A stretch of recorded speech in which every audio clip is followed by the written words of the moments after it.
mu biti eby'enjawulo beeye ku Lutikko e Lwanga okwerekera omwoyo gwa Ssaabasumba Dr. Cyprian Kizito Lwanga aziikiddwa olunaku olwaleero ng'abakungu okuva mu gavumenti ne gavumenti ya wakati batendereza emirimu amatendo gy'akoledde eggwanga n'Ekkereziya okutwaliza awamu. Omukulembeze w'eggwanga Yoweri Kaguta Museveni ng'ayita mu mumyuka we Edward Sekandi atendereza Kizito ng'omuntu abadde essiga ery'amaanyi ery'eggwanga nga waakujjukirwa emirembe gyonna. I wish on behalf of my family, government and the entire nation to extend our heartfelt condolences and sympathies to his family and the Catholic Church.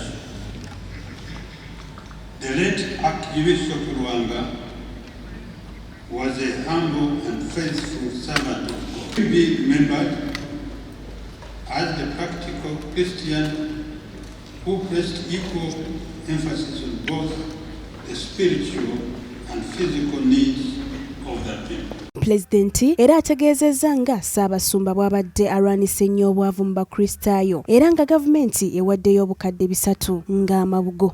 And beyond. Under his able stewardship, Kampala Archdiocese grew to a great proportion and continues to thrive because of the solid foundation it built. This is demonstrated by the numerous development projects which initiated, integrated the message of socio-economic transformation and poverty eradication into his Christian ministry. Katikkiro wa Buganda Oweekitiibwa Charles Peter Mayiga agamba Ssaabasumba akoze bukubirire okulaba nga bannayuganda babeera bulungi nga kyakusaalirwa nnyo okuba nga yafudde kibwatukira nga tajjanjabiddwako yadde. Akusabibwa kinene tetwafunye mukisa kumulambulako olw'enfa ye eyabadde ekibwatukira. Ssaabasumba yagadde n'ensi Uganda era akoze buteebalira okulaba nga embeera z'abannayuganda zirongooka nabo babeere mu nsi eyagazi. Tumutendereza olw'okuba omumalirivu n'akola emirimu gy'obutume mu ssaza ekkulu ery'e Kampala ne Kasana Lwero bye yasooka. N'abaka ba Paalamenti okubadde Betty Nambooze, Minisita w'Empuliziganya Judith Nabakooba n'abalala bagamba si baakwerabira Ssaabasumba mu ngeri ez'enjawulo. Munene mu bantu ba bulijjo okulaba nga balwanyisa obwavu, okulaba nga beekulaakulanya. Tusaba gy'olaze omuka mu mwoyo gwo agulamuze kisa. Naye nga ffe nga famire tetusobola kufuna ddawo mu kifo ki.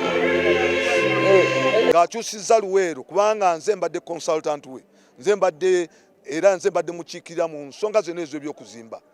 Ssaabasumba yakyusa Luweero. Luweero waaliyo obulogo bungi nnyo, obusamize bwali bungi nnyo, ng'obwavu buyitirivu nnyo kubanga baali bakava mu lutalo. Naye n'atunuulira nti enkero yokka ey'okulaba nti agoba obulogo kwe kulaba nti ayempawalinga abantu ng'ayita mu kubayigiriza okukyusa mindset yaabwe. Ekyakulabirako mu ddembe lyaffe ery'abantu obwebange developments nga Catholic Women's Guild, Namugongo Shrine, Mapela, all development projects abadde atuwa nebaza Katonda nti singa teyamutuwanga Ssaabasumba oboolyawo tetwandibifunye. Ono yafa ku Lwomukaaga lwa Ssabbiiti ewedde ng'olwaleero aziikiddwa munda mu Lutikko e Lwanga. Ssaabasumba Dr. Cyprian Kizito Lwanga ekifo kino akimazeeko emyaka 25 ng'olunaku olwaleero lwaziikiddwa mu Lutikko e Lwanga ng'okusinziira ku bakungu ba gavumenti ab'enjawulo bamwogeddeko ebirungi byereere nga bagamba okusinziira ku mukululo gw'alese si wakwerabira mu ggwanga.